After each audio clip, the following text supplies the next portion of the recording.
Saya bersama seorang hakim perempuan yang banyak menangani kasus-kasus besar seperti tadi saya katakan soal mafia pajak, Gayus Tambunan dan juga pembunuhan. Ia juga sedikit saya memberikan ilustrasi. Hakim perempuan ini pernah memberikan hukuman berat pada seorang pelaku kekerasan seksual, pelecehan seksual pada seorang PSK. Meskipun waktu itu anggota majelis hakim yang lain mengatakan tidak usah dihukum berat pelakunya karena toh ini PSK. Seolah PSK boleh diperkosa. Ia memberikan hukuman berat pada pelaku pemerkosaan itu.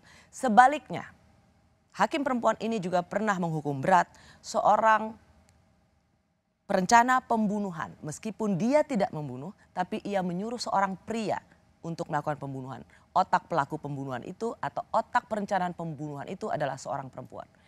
Saya bersama seorang hakim perempuan, Albertina Ho.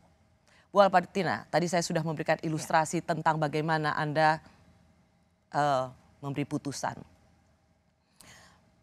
Perempuan bisa juga ya jadi otak pelaku, otak perencanaan pembunuhan? Bisa. Tidak ada sebenarnya perbedaan antara perempuan dengan laki-laki, sama. Apakah perlakuan yang diterima oleh seorang perempuan dan kemudian itu menjadi otak perencanaan pembunuhan itu bisa meringankan perempuan? Kita lihat dulu kasusnya. Kita lihat dulu kasusnya. Karena dalam pengalaman Bu Albertina? Ya, kalau saya itu tidak bisa mengatakan secara general ya, secara umum. Karena kita harus lihat satu kasus demi satu kasus. Karena bisa begini, kalau dia itu pada akhirnya membunuh, misalnya katakan kadang-kadang ya dalam kasus KDRT itu, sering dia dipukul oleh suaminya dan sebagainya. Akhirnya dia sudah tidak tahan lagi, dia lalu membunuh suaminya. Ya, tapi itu tanpa perencanaan juga kan? Nah, bisa dalam dia merencanakan, dia tidak bisa karena sudah ada perlakuan sendiri. Yang begitu kejinya setiap hari. Dia akhirnya kan sudah tidak tahan lagi mencari orang lain, dia tidak berani melakukan sendiri, mencari orang lain katakanlah untuk membunuh suaminya. Ini bisa kita lihat kasus kan udah berapa kali dia mungkin dianiaya dan sebagainya ini macam-macam.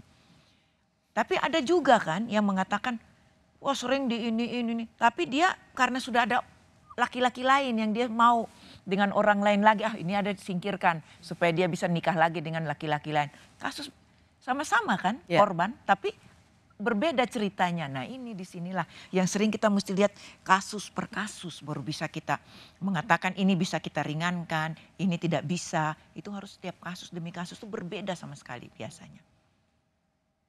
Sangat kompleks memang kalau nangani kasus itu. Izinkan saya bertanya Bu Albertina, apakah menurut Bu Albertina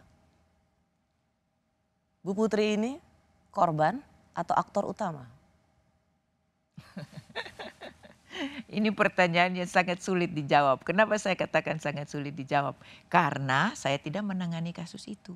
Jadi saya tidak bisa melihat, memeriksa, kemudian melihat dan yakin bahwa dia ini sebagai apa di sini. Kalau kita lihat secara kasat mata saja, kita lihat secara berdasarkan pemberitaan-pemberitaan yang ada. Ini kan ada dua kubu kan Mbak Rosi. Ya. Ada yang mengatakan dia adalah korban, tapi ada yang mengatakan dia adalah otak. Karena dia adalah sepertinya mencetus, menjadi faktor pencetus terjadinya pembunuhan berencana itu. Ya.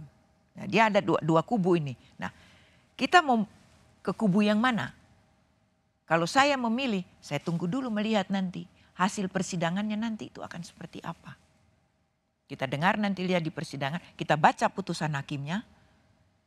Di situ nanti baru kita bisa melihat kira-kira dia ini di mana berdasarkan bukti-bukti yang ada di persidangan. Oke.